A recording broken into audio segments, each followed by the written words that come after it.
And we've had that stress test recently, not of course just in New Zealand, but all around the world. We've had the toughest economic test since the Depression, and you can see from our point of view, our picture on it today when we announced our official cash rate review. It's a story about a New Zealand macroeconomy that's pulling out of recession in a very fragile way, and with a banking system that has worked well, but has also been through very difficult times. It's times like this that central banks know how much they need their friends and their colleagues around the world, and we've always been very lucky to have very good cooperative relations with the important banks for us and the important regulators for us. And in that sense, I would like to welcome tonight two of our visitors who've flown in this afternoon. That's Glenn Stevens, who is Governor of the Reserve Bank of Australia here tonight, and John Laker, who is Chairman of the Australian Prudential Regulatory Authority tonight as well, APRA. The Reserve Bank was set up in, as I said, 1934, August, in response to questions from New Zealand government about better ways to manage the economy, which were responded to by the Bank of England, who sent out a senior advisor, Sir Otto Niemeyer, who came to New Zealand and gave us the benefit of some advice which was ultimately acted on in the setting up of the Reserve Bank. Since then, we've had the advantage of continued advice and assistance and cooperation and staff movements and intellectual interchange with the Bank of England, and more recently with the Financial Services Authority, and indeed in a particular way with the London School of Economics as well. And for that reason, we couldn't have asked a more relevant person to come and talk to us on our 75th anniversary, and that is Howard Davies. It's my pleasant job to introduce him to you. Howard has degrees from Oxford and later Stanford University. He's had a very interesting career, starting off in the Foreign and Commonwealth Office, working in the UK Treasury, working for McKinsey & Co., working as a special advisor to the Chancellor of the Exchequer, becoming in the late 80s controller of the Audit Commission in Britain. In the early 90s, he moved and became Director General of a very large and important organisation in British life, which is the Confederation of British Industries. Just as it's starting to look like this man can't hold a job down for long, he gets pulled into the Bank of England, where he becomes Deputy Governor with a focus right across all the range of activities there. And only 2 years later, he becomes the founding chair of the new FSA authority, Financial Services Authority, which is set up by the new government as a new way to regulate the financial services across the board in Britain. And this is path-breaking stuff. Part of his job there is to integrate no fewer than 9 agencies that are already doing some of these things. Howard is now Director of the London School of Economics, a very major job as well. Quite apart from these mainline positions he's held a number of other offices. He's been a non-executive director or advisor to a whole range of major financial institutions in Britain, and more recently he's been an important advisor to the Chinese Banking Regulatory Commission, and then more recently the Chinese Securities Regulatory Commission, and also an advisor to the Government Investment Corporation of Singapore. He has published very widely. He's particularly known for 2 recent books, one called Chancellor's Tales, and another only last year on global financial regulation, The Essential Guide. But this isn't enough to keep him occupied, and in between times he's been a columnist for the Financial Times and the Times Higher Educational Supplement and Management Today. Howard has contributed hugely into the community as well. He's been a founding chairman of the Employers Forum on Age to combat ageism in the workforce. He's a patron of Working Families, which lobbies on behalf of parents in the workplace. He's been a recent chairman of the Tate Gallery. He's on the governing body of the Royal Academy of Music, and because he's clearly got nothing to do in the evenings, he recently became judge of the Man Booker Prize for Fiction, thus allowing him to read hundreds of books. It looks like weekends are also a bit of a problem because Howard, I understand, is a member of and plays for 2 cricket clubs in England. It's not surprising that in the millennium year the Queen decided to knight Howard, and his talk tonight is in a way a response to a royal question, although he's put it in his own words. It's my great pleasure to introduce Howard Davies to you tonight. Thank you.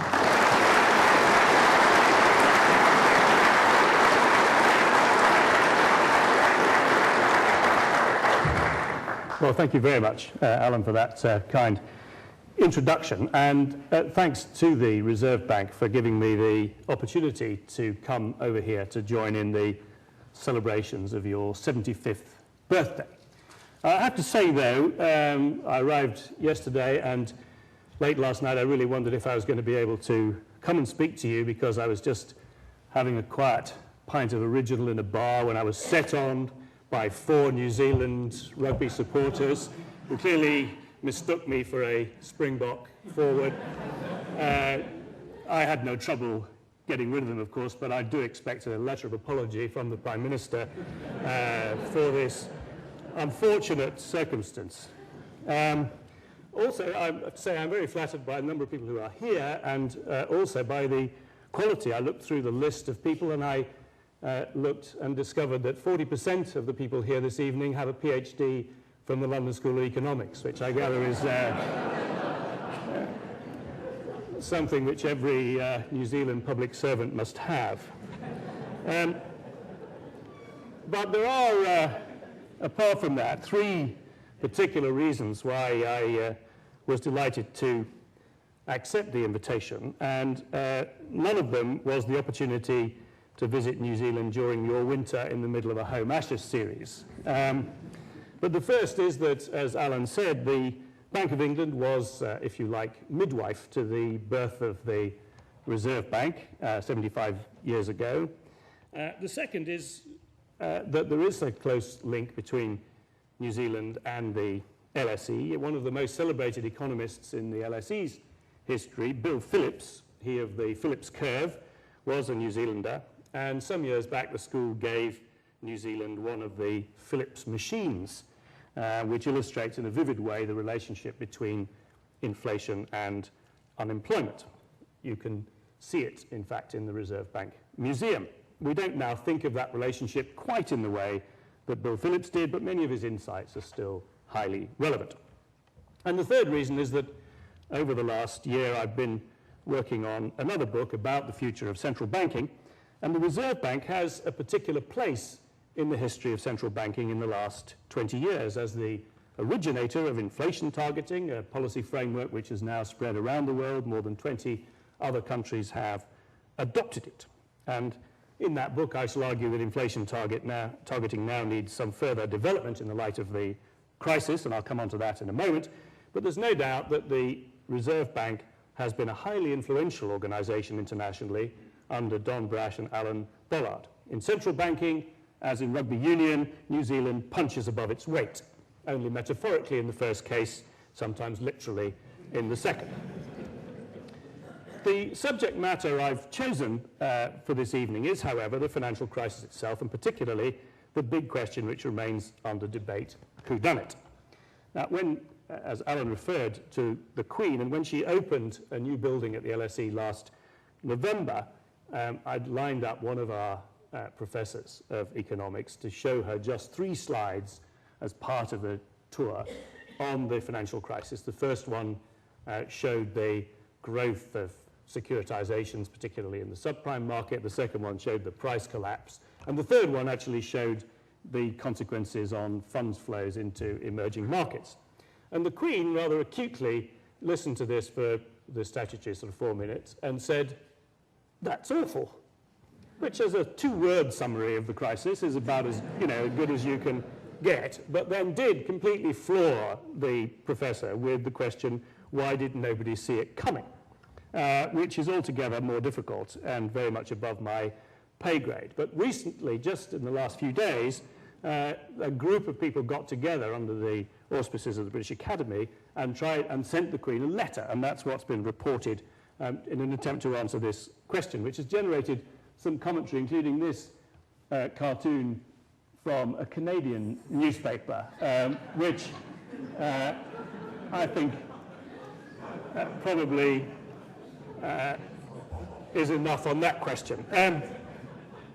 Now, some may argue that now we're 2 years into the crisis, and indeed attention is focused on finding routes out of it and on whether the green shoots of recovery are now visible, such a retrospective approach as the whodunit question is appropriate. Why should we now engage in a useless blame game? Isn't this an exercise in touring the battlefield after the action is over, bayoneting the wounded? Well, I don't think so, because I think this is not an ordinary crisis. The financial and economic costs are enormous. The overt cost of the financial rescues is now estimated at around $9 trillion in the US, Europe, and Japan. In the UK alone, this is now the fourth most expensive fiscal event in British history, after the Napoleonic Wars and the two world wars of the 20th century. As far as ordinary people are concerned, we've still not seen anything like the full implications. Unemployment's rising sharply across the developed world, will almost certainly continue to do so for some time. In New Zealand, it's forecast to go above 7% next year, twice the rate before the crisis began. And I don't think this is a situation in which we can say, no worries, we all make mistakes and move on. Also, I think a clear analysis of the causes of the crisis is needed in order to inform the solutions. And my impression is that in some of the current international debates, politicians are proposing solutions in search of problems. I would put the Franco-German initiatives to rein in hedge funds and private equity firms in this category. I think the same is true of the G20 focus on offshore centres. There may be reasons to wish to tighten up in these areas, and of course it's important not to waste a good crisis, but they are hardly at the centre of the problem. So I think it does remain worthwhile to try to refine our analysis of what went wrong. But before I begin to throw stones, let me describe for you the glass house in which I live. In other words, let me take my share of the blame before dishing out the rest. I was Deputy Governor, as Alan said, in the mid-90s and Chairman of the FSA until the summer of 2003. Now, I would argue that it was too soon then to identify this inflating bubble, but I would certainly accept that when I was a regulator, I shared the view that the financial system, particularly the banking system, could operate with relatively low levels of capital, and also the view that financial innovation was by and large a good thing. And those assumptions have now been challenged. Since 2003, I've been director of the LSE, and it's arguable that the economic profession and economic teaching has not been without fault. In a lecture at the LSE last month, Paul Krugman argued that for the last 30 years, macroeconomics has been passing through what he called a dark age. One of our own professors, Willem Bouter, wrote a blog in the FT recently entitled "The Unfortunate Uselessness of Most State-of-the-Art Monetary Economics." His argument was that economists have become so preoccupied with growth theory that they've lost interest in the financial sector and in the analysis of economic cycles. They've ignored asset prices, partly because they had too much faith in the efficiency of financial markets. And this is a difficult charge to refute convincingly. Finally, since 2004, perhaps Alan was just being too kind not to mention this, I have been a member of the board and indeed of the audit committee of Morgan Stanley in the United States. Morgan Stanley's not been the worst affected bank in this crisis, but certainly it was caught up in the enthusiasm of some of the markets that went pop. And I shall have something to say about the responsibility of boards of financial institutions in a minute. So that's where I'm coming from, so to speak. My analysis is therefore from a hybrid insider-outsider perspective. One rather depressing feature of many current analyses of the causes of the crisis is that people are now retreating into the positions they held before it started. For a time, there were signs of a rather open debate with financial firms and even politicians showing remarkable open-mindedness and willingness to challenge received opinions. But now the initial shock is fading. So the Wall Street Journal editorial pages have concluded that they were right all along and that the problem was excessive government intervention in the markets. Politicians on the left have decided that they were right all along in believing that unbridled capitalism carried within it the seeds of its own destruction. The French have decided that it's the fault of the Anglo-Saxons in New York and especially London. The English have decided, with some justification, that the real villains of the piece were Scottish bankers.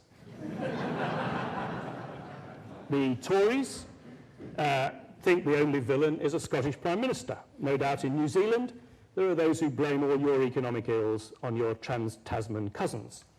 The Australians themselves, as is their wont, blame the umpires.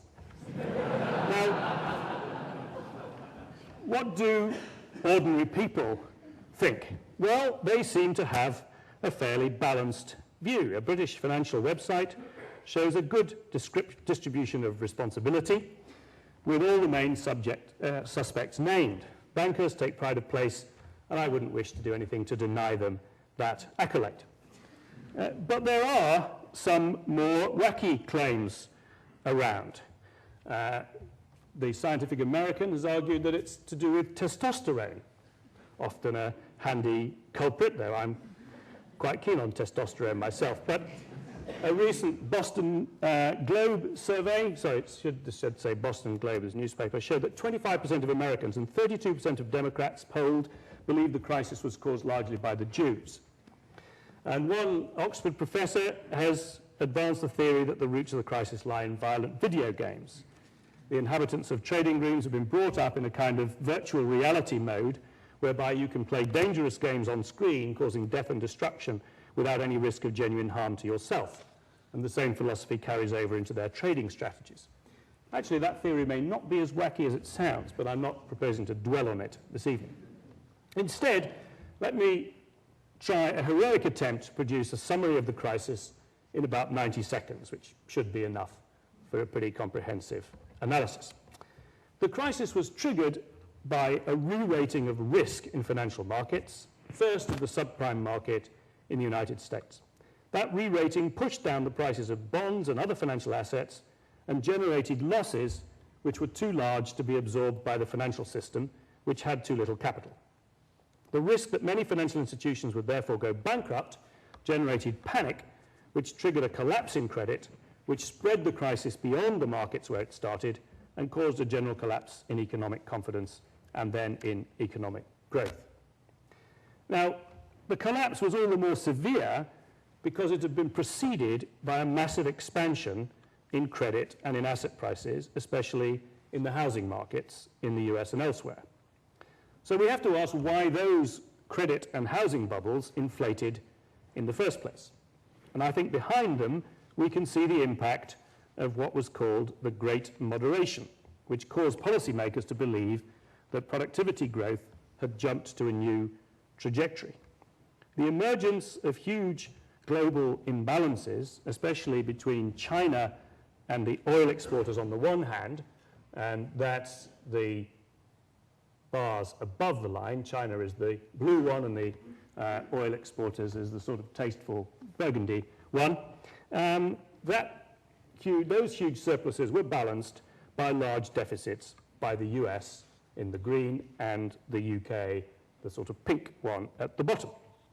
Those surpluses produced huge accumulations of reserves which had to be invested, which bid up the prices of risky assets and lowered real and nominal interest rates. The export of these huge capital surpluses and the emergence of highly competitive imports from China in particular held down inflation. Monetary policy, which focused narrowly on consumer price inflation, was therefore weak and accommodating. One economist has quipped that the CPI was really Chinese price inflation during this period, in that it was reflecting the impact of a huge influx of new workers in China prepared to work for very low rates of pay and joining the formal economy, which they had been outside in the past. In this environment of excess liquidity and very easy credit, borrowers went on a borrowing binge. Companies increased their leverage, and particularly households borrowed more and more, so that household debt rose to unprecedented levels in relation to GDP, even higher in the UK, as you can see, which is the darker bar, than in the US. This is an explanation, one of the explanations for the rather difficult position we now find ourselves in.